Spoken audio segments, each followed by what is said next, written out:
So I'm with Gary Lightbody at the back of the Rockhal. How are you doing, Gary?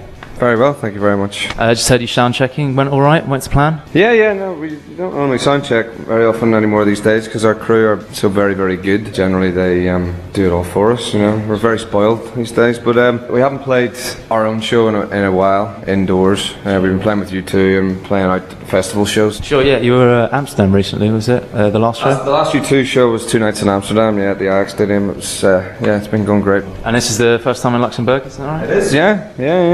Never been here before. Don't know much about the place, so it's pretty small. Yeah, I know that it's small. I know that much. Perfectly formed. You tour extensively, and then obviously off to America soon with a pretty hectic tour as well. And you got Tea in the Park. Well, you did Tea in the Park. How was that?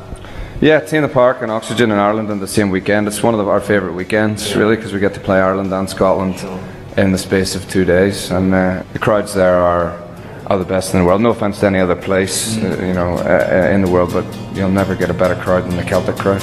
Take back the city for yourself tonight. I'll take back the city for me. Take back the city for yourself tonight. Whoa.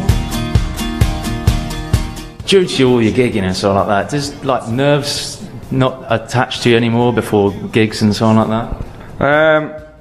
No, I mean, the first U2 show that we did, I was pretty nervous because I didn't know what to expect from the crowd, because the last time we toured with U2 was 2005 and we were very inexperienced on the big stages. We'd been together for a decade at that point, but we'd never played very many big stages. They didn't know either that we'd be pretty shoddy, and we were, and we've learned an awful lot since then, and our live show has come on leaps and bounds. It's still daunting to walk onto that stage for the first time, a new U2 show. It was the very first night of the whole tour, as well, for them too, so it was pretty frightening. We were actually the first people on that stage. Because it's a massive stage, isn't it? Yeah, it's massive, a circular, massive, 360 the tour is called, and it really is, it's circular video screens, and it looks like a spaceship, and it's they have the audacity, in fact, to talk to the International Space Station some nights live on the screen. Yeah, they've outdone themselves.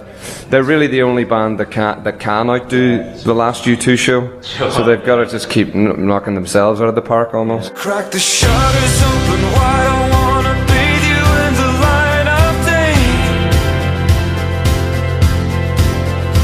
and just watch you as the rays tangle up around your face and body. Is there any pre-ritual gig moments you have? I know you used to bring the table tennis table around with you, didn't you? Yeah, table tennis is a good one. A lot of bands actually play table tennis, we've noticed. Who's the best? The best in our band? Well, me, Johnny and Tom are alright at it. You can hold your weight. Yeah, we toured with Coldplay, and Chris Martin's very good at it and kicked my ass, so he's very all-round kind of sportsman, very good, so that was kind of annoying.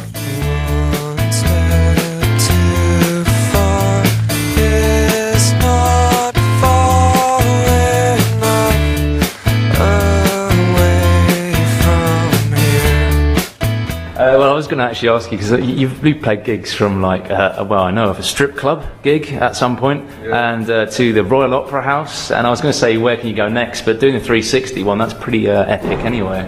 Yeah. I mean, U2 shows are kind of the pinnacle of any kind of support that you can get. But as far as our own shows go, I mean, later on this year we'll be playing the Royal Albert Hall, which we've never played before, and we're doing a kind of a different setup. Of mostly acoustics, sort of reworkings of the songs with strings and brass and choirs and stuff. So Royal Albert Hall, opera houses and theatres around the country, rather than actual venues.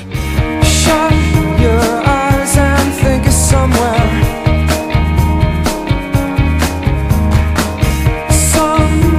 cold and caked in snow. Recording 100 Million Suns, the latest album, it was in the Hansa Studios in Berlin. Quite a good lineup has been there before, such as Bowie and U2 as well, and stuff like that. Was it quite an honour in a way to record your album there.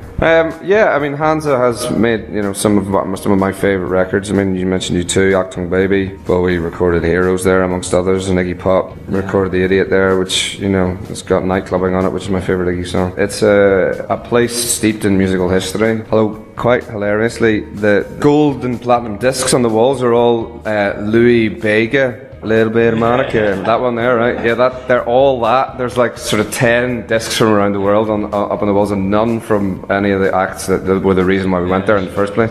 It really did that well. It really did that well, and all those other bands did as well. I'm just not sure that back in the 70s that they even kind of got gold discs that didn't get sold for crack.